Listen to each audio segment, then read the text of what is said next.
بسم الله الرحمن الرحيم يسبح لله ما في السماوات وما في الأرض الملك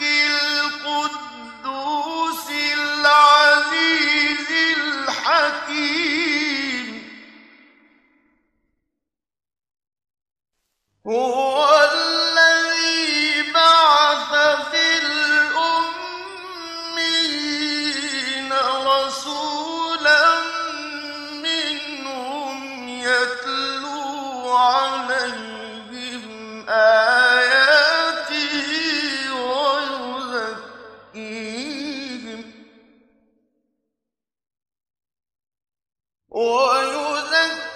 ويزكيهم ويعلمهم الكتاب والحكمة وإن كانوا من قبل لفي ضلال مبين وآخرين منهم لما يلحقوا بهم وهو العزيز الحكيم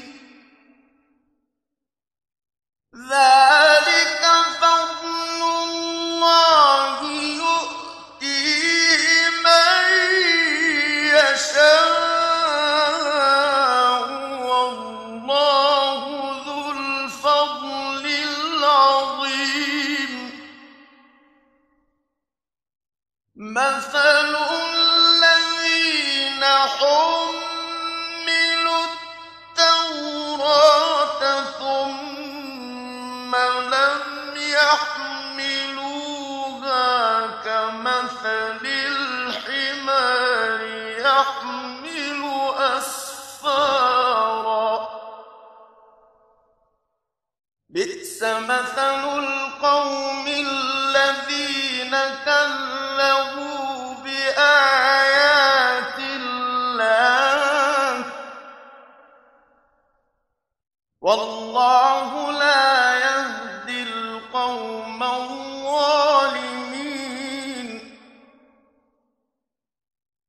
قل يا أيها الذين هادوا إن زعمتم أنكم أولياء لله من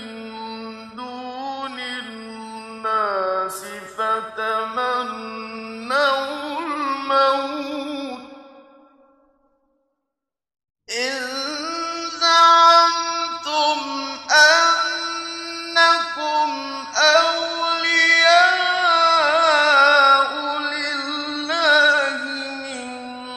دون الناس فتمنوا الموت إن كنتم صادقين ولا يتمنونه أبدا بما قدمت أيديهم والله عليم بالظالمين قل إن الموت الذي تفرون منه فإنه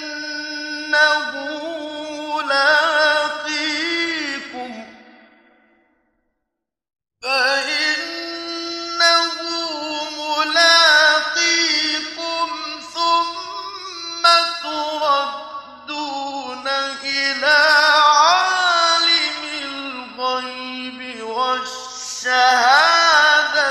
فينبئكم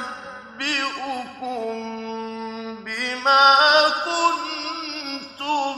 تعملون يا أيها الذين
واذكروا الله كثيرا لعلكم تفلحون وإذا رأوا تجارة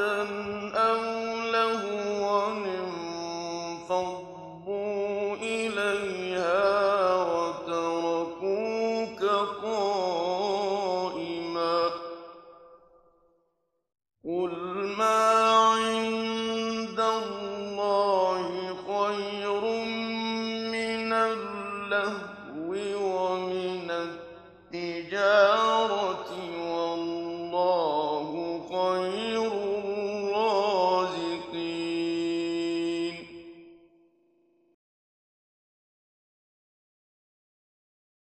شروع اللہ کا نام لے کر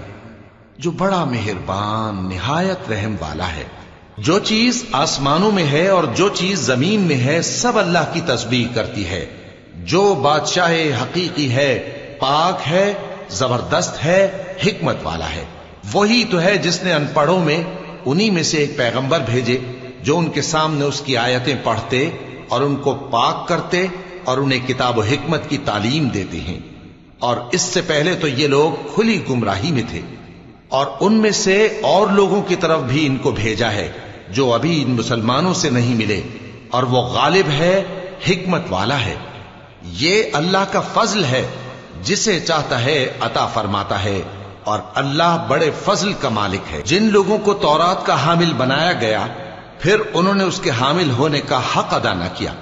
ان کی مثال گدھے کی سی ہے جس پر بڑی بڑی کتابیں لدی ہوں۔ جو لوگ اللہ کی آیتوں کی تکذیب کرتے ہیں ان کی مثال بری ہے، اور اللہ ظالم لوگوں کو ہدایت نہیں دیتا۔ کہہ دو کہ اے یہود،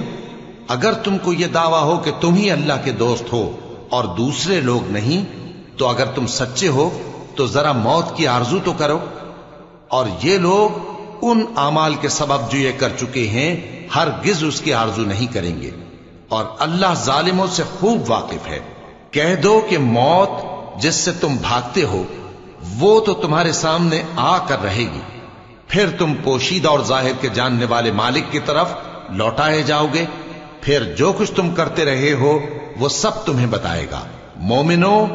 جب جمعے کے دن نماز کے لیے اذان دی جائے تو اللہ کے ذکر کی طرف لپکو اور خرید و فروخت ترک کر دو، اگر سمجھو تو یہ تمہارے حق میں بہتر ہے۔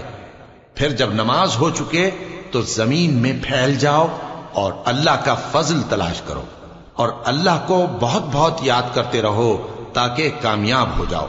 اور جب ان لوگوں نے سودا بکتا یا تماشا ہوتا دیکھا تو ادھر بھاگ لیے،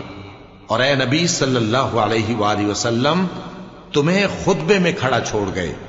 کہہ دو کہ جو چیز اللہ کے ہاں ہے وہ تماشے اور سودے سے کہیں بہتر ہے، اور اللہ سب سے بہتر رزق دینے والا ہے۔